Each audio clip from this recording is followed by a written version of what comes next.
Thank you so much, and welcome to the White House. There are several people here that I want to just make mention of because they helped to make today possible. We've got Attorney General Eric Holder and the Department of Justice staff.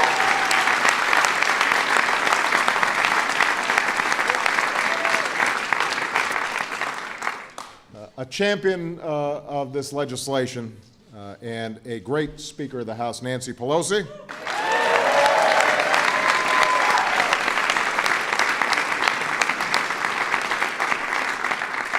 My dear friend, the senior senator from the great state of Illinois, Dick Durbin.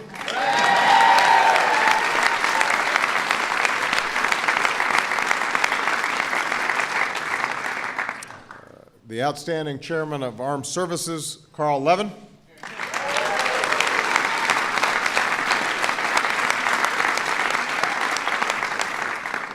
Senator Arlen Specter.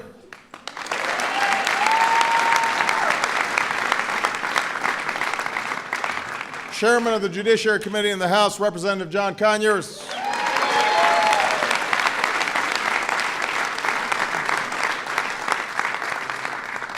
Representative Barney Frank.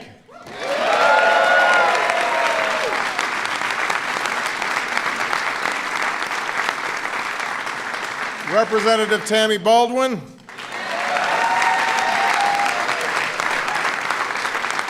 Representative Jerry Nadler.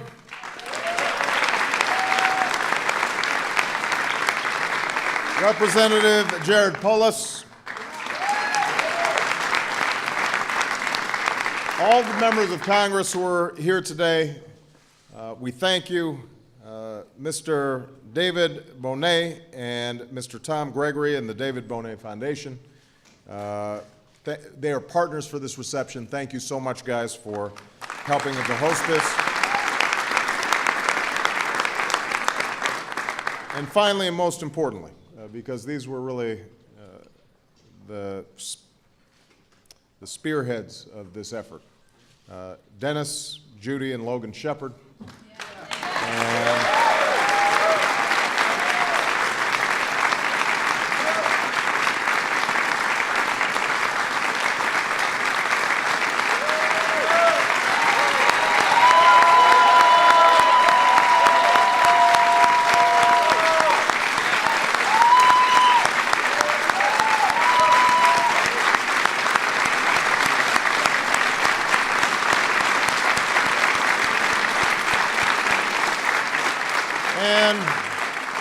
As well as Betty Byrd Boatner and LaVon Harris, sisters of James Byrd, Jr.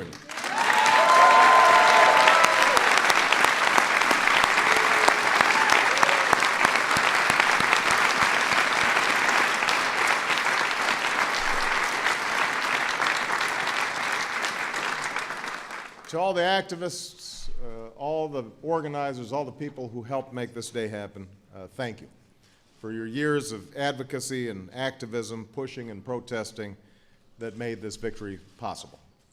You know, as a nation, we've come far on the journey towards a more perfect union. And today we've taken another step forward. This afternoon I signed into law the Matthew Shepard and James Byrd, Jr. Hate Crimes Prevention Act.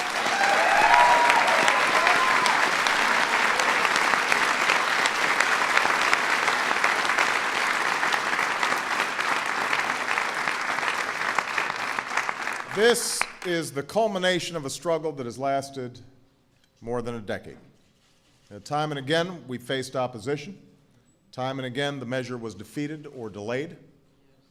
Time and again, we've been reminded of the difficulty of building a nation in which we're all free to live and love as we see fit. But the cause endured, and the struggle continued, waged by the family of Matthew Shepard, by the family of James Byrd, by folks who held vigils and led marches, by those who rallied and organized and refused to give up, by the late Senator Ted Kennedy, who fought so hard for this legislation.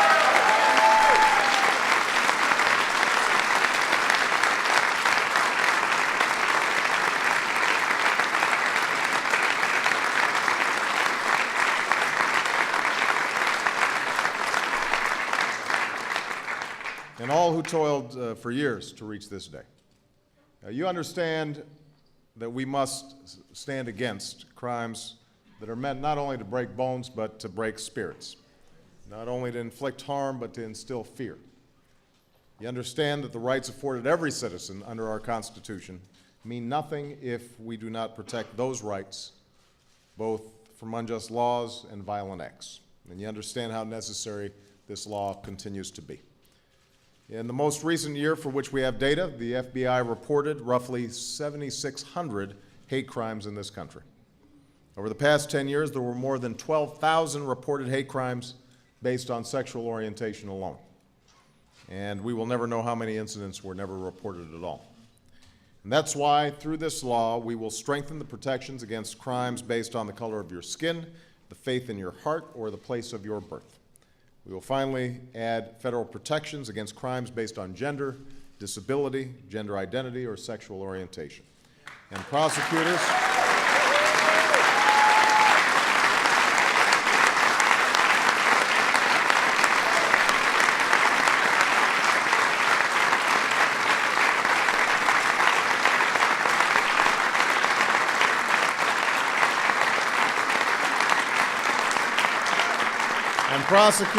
Prosecutors will have new tools to work with states in order to prosecute to the fullest those who would perpetrate such crimes. Because no one in America should ever be afraid to walk down the street holding the hands of the person they love.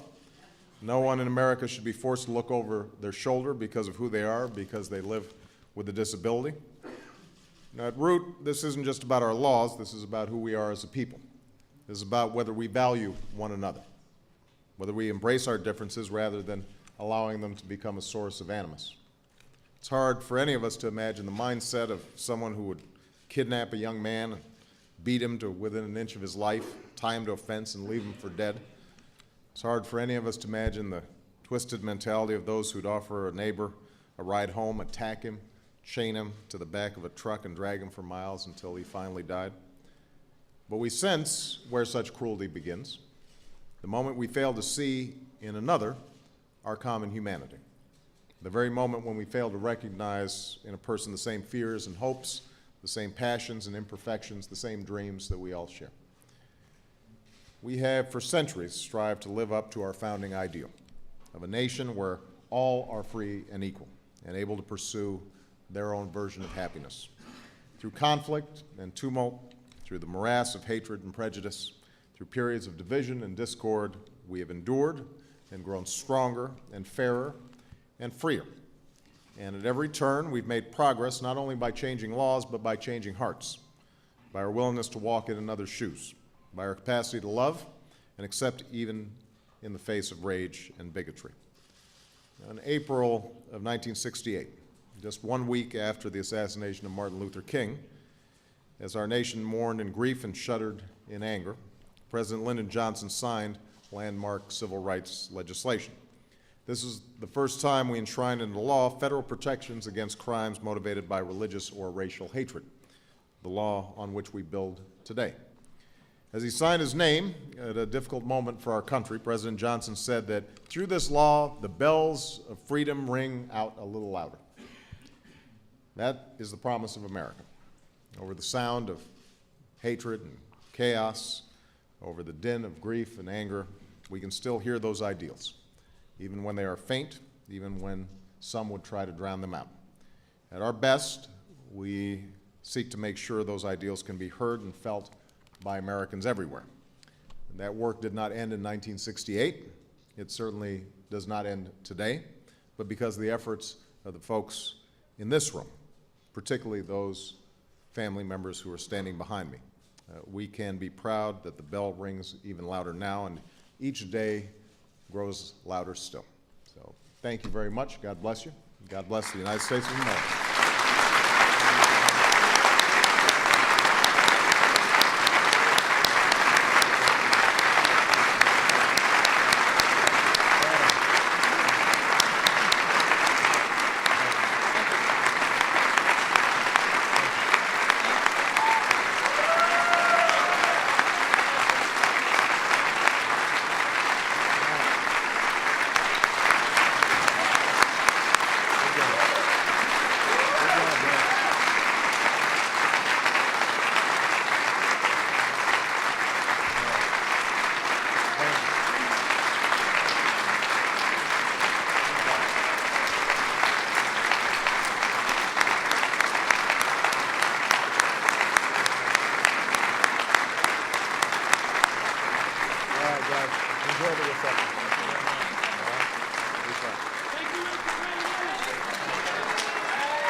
Representative Barney Frank.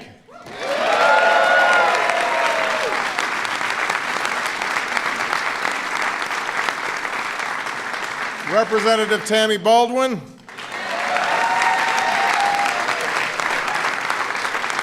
Representative Jerry, the outstanding chairman of Armed Services, Carl Levin.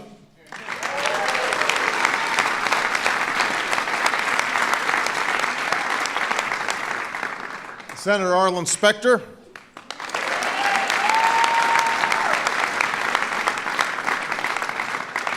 Chairman of the Judiciary Committee in the House, Representative John Conyers, of this legislation, and a great Speaker of the House, Nancy Pelosi.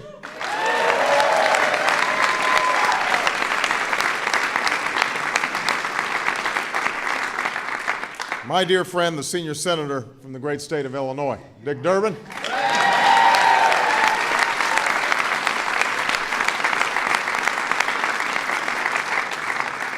Nadler.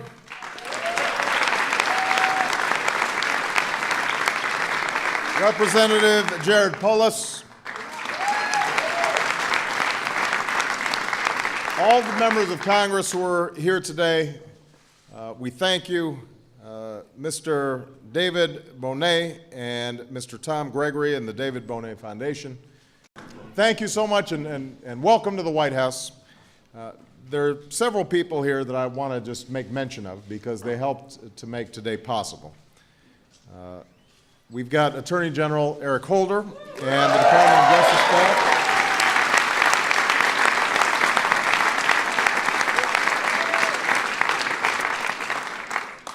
A champion